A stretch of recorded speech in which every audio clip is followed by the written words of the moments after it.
Hi friends, మీకు ఒక విషయం అయితే చెప్తున్నాను. మనం మా షాపింగ్కి వెళ్ళేటప్పుడు షాపింగ్ చేసుకొని సామాను మాత్రం బండికి పెట్టకండి ఎప్పుడైనా.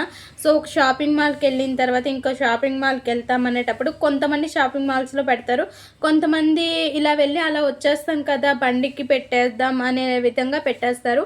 అలానే మా ఆయన కూడా చేశారు, చెప్తే వినలేదు, లోపల పెడదామంటే ఏం కాదు ఇలా వెళ్ళి అలా వచ్చేస్తాం కదా అని చెప్పి డీమార్ట్కి వెళ్ళాము, షాపింగ్ చేసుకొని సామాన్ తెచ్చేసాము.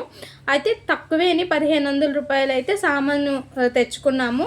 అవి మనలాంటి వాళ్ళకైతే ఎక్కువే ఆ 1500. అండ్ అలా చాలామంది ఉంటారు కదా, సో తెచ్చుకున్నాక మేము జుడియోకి వెళ్ళాము. కొంచెం ఆఫర్స్ ఉన్నాయని చూద్దామని వెళ్ళేసరికి అండ్ ఎవరో అయితే మనము ఇలా వెళ్ళి అలా వచ్చేసరికల్లా సామాన్ మొత్తం తీసేశారు బండికి పెట్టినవి. సో అలా ఎప్పుడు ఎవరు చేయకండి, వీలైనంత మాత్రంకు లోపలికి తీసుకువెళ్ళిపోయి పెట్టుకోండి. ఎప్పుడు ఎవరు అలా చేయకండి. ఎక్కువ శాతం చాలా జరుగుతున్నాయి అలాగా. ఇప్పుడు ఇదైతే హైదరాబాద్లో ఇలా జరిగింది. మాకైతే మాత్రం మొత్తం సామాన్ కూడా పోయి చాలా కష్టం అనిపించింది. అండ్ ఇంకా ఎక్కువ కొనే వాళ్ళు కూడా ఉంటారు కదా, సో మా వెనక్కి వచ్చే వాళ్ళు కూడా పెడదాం అనుకున్నారు. అండ్ పెడదాం అనుకునేసరికి మేము చెప్పాము ఇలా పోయాయని, వాళ్ళు అప్పుడు తీసుకెళ్ళి లోపల పెట్టుకున్నారు.